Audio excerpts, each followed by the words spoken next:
first fall we're going to deal with, you got to deal with certain falls. Understand that the falls will deal with the Typhonian Egyptian fall. Because you have your pre-dynastic Egyptians and your Typhonian Egyptians, or Hemmites. You see what I'm saying? The pre-dynastic Egyptians is your Typhonian Egyptians. Most of this particular work has been on lockdown in the various museums around the world, especially the British Museum and stuff, since 1907, when the last person who had access to a lot of your Typhonian information was Gerald Massey. The Typhonian information, as far as the Typhonian science on these particular falls, is this. On the Typhonian information, we have the coffin text that mentions certain things, but those particular things in the coffin text are fragmented. So the pre-dynastic information comes out like this. The fall of Ra, the rising of Ra, or the creation of Ra, comes into being by the overthrowing of Apep, Apophis, or Apep, the great dragon. So you get the dynastic period, which is the later version of the Hemmitt story. He's overthrowing Apep, the great mother, or the great dragon. Anytime you see the word dragon, it's symbolic of the great mother. This is crucial that you understand at this particular time. So we got to carefully deal with this. So the Typhonian version of that does not survive in Kemet, but goes up and ends up in Babylonia, Persia, and that is the story of the Babylonian apocalypse of the overthrowing of Tiamat. And the overthrowing of Tiamat is which you can get in the book, Stephanie Dalley's book, Daily, D-A-L-L-Y, Myths of Mesopotamia. Myths from Mesopotamia by Stephanie Daly, which is the Tiamat, which would be the oldest creation story left on the planet, which would be the Typhonian creation story, pre-dynastic Egyptians or Hemmitt. So if you want to get the oldest, you get the Enuma Elish, is the name of it, the creation epic called the Enuma Elish, coming from the oldest pre-dynastic Hemmitt story. Because the pre-dynastic Egyptians were your Cushites that ruled from Mount Kilimanjaro on up into fucking India. The Cushites. So we need to break this down. And the story is that, that Tiamat is overthrown by her son, or one of the younger children, Tiamat, and a whole nother crew replaced a whole nother crew. The mystery is when she is overthrown, her body is used to make the earth. Now it's interesting here because the Greek mythology one, if you really want to study one of the oldest ones, you need to study the Tiamat one, but the Greek mythology one was inherited by the Greeks that, now understand now, the difference between Greek mythology and Greek philosophy. Greek philosophy is stolen from Kemet, and is separated from Greek mythology by 2,000 to 3,000 years. Greek mythology is black. Greek philosophy was plagiarized. So one of the oldest ones is called Hesiod's Theogony, which is one of the oldest mythologies. Let's see, the Hesiod's S-E-H-I-O-D. Yeah, H-E-S-I-O-D. Hesiod's Theogony, which is one that comes from the Babylonian Sumerian aspect. Now, you get the word, the one in Egypt is Typhon, Typhonian Typhon. She becomes Tiamat in Kemet, no, in Babylonia, and she becomes the Titans in Greece. Either way, Tiamat is overthrown. Her body is turned into the earth, and the ethers in the atmosphere. She's overthrown. Her body is turned into the earth, the ethers in the atmosphere. Her husband, King is overthrown, and his blood is turned into humans. Got to understand this, because you need to understand the direction and where you're going. The Titans one is the Titans were overthrown, and their blood and ashes was turned into humans. But, going back, they used to rule the universe prior to the new gods that used to rule the universe. Okay, going right along, the Hindu one. You had a group of people called the Asuras. The Asuras are pristine cosmic deities. They're called anti-gods. There's the difference. They're called anti-gods. So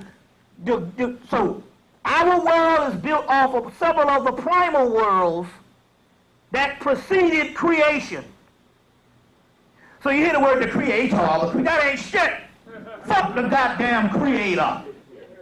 The creator is a subordinate deity. Now how do I know? Because every single creation story talks about this.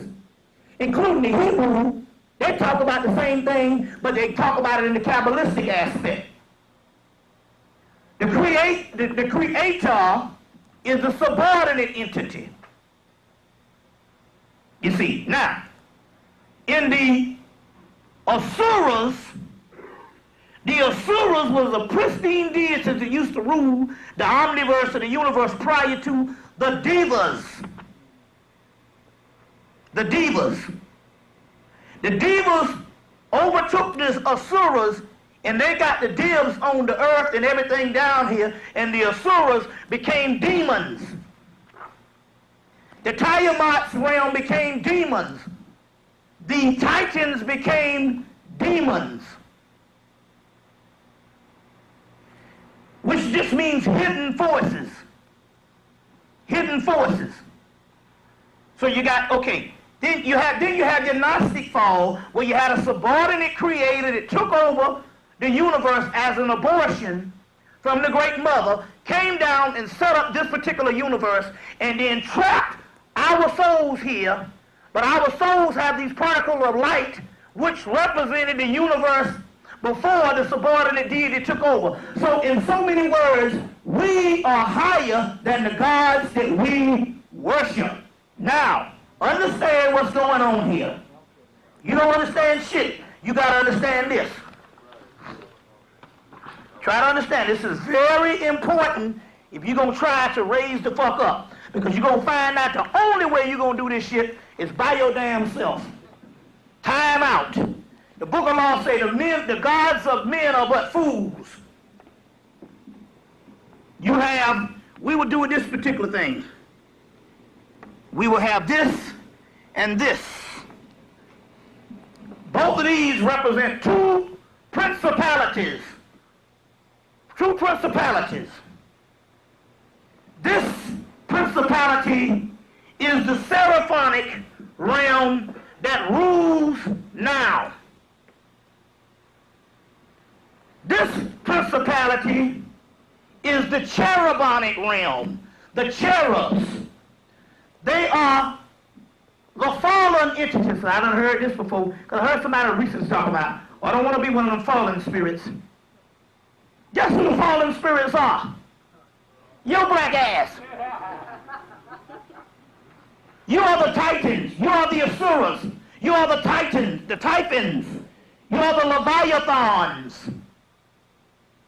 So, to fall, understand, you must be cased in a physical body. You ever heard of Satan bound for 1,000 years?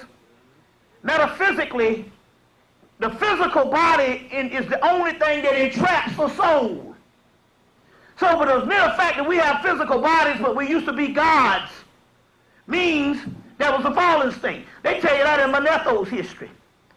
They say there was 8,000 years of rule in Hemmitt. They say, who used to rule before then? They say that's when a whole bunch of gods used to rule. But as a student in history, when I heard this thing years ago, I was thinking it was the actual gods that was ruling. The gods that was actually ruling was the same damn Egyptians that was there now worshiping fucking Osiris and them. They used to be gods, but they fell into a physical state. So, y'all getting this? Yes. Your seraphonic realm is the realm that rules the universe, or rule the universe doing creation. Our universe is built up off of several primal worlds that preceded it. And the building blocks of the fabric of those primal worlds, the material of those particular primal worlds, was used to make Earth and universe and man. Basically, different forms of melanin. The triple blackness of the space dark matter, which alchemically made the stars, made the universe, made the earth, and made man. The cherubonic universe, the seraphonic universe, are called the shining divas. They are the subordinate deities. They are inferior deities that need the fabric from the pristine original deities to survive. So, the group that are the seraphonic group never became humans. And as a result, we, by worshiping them, we give them sacrifice and we give them energies so that they can be. Well, you say, well, how do they be? If you break this down, the seraphonic universe is nothing but the human brain. And we give them our energy and we make them appear and we give them our light based on our thoughts. You hear the word angels and you get the word angles of light. Angels and angles of light. That is the human brain. That is the seraphonic system. Those are the angels in the universe. They survive off of the microscopic organisms of melanin and the worship of how you conjure them up in your mind. They exist. You ever hear that God can't exist without you? Well, I'll read it to you. Y'all all right? Yeah. Break this shit down. We got to break it down so you know exactly what you need to be doing. I've been reading this for years. At opposite poles, both God and man encompasses within their entire being, the entire cosmos. So you have the entire cosmos in you. However, whereas God contains, by all virtue, being its creator and initiator, whom everything is rooted in all potentiality is hidden, the man's role is to complete the process by becoming an agent to whom all the powers of creation is fully achieved and made manifest. What exists seemingly in God unfolds in the development of man. So without you, God can't be, because this is a subordinate creator who is this vampire-like person who shines based on getting the energy from you. Well, you say, well, how the hell can I make God exist? Because you used to be the God, which was the real gods that went to sleep, that made these motherfuckers appear. You see? Document, because I don't want you to come up and say, this is Gershom Schrollum's Kabbalah. Gershom Schrollum has several Kabbalahs.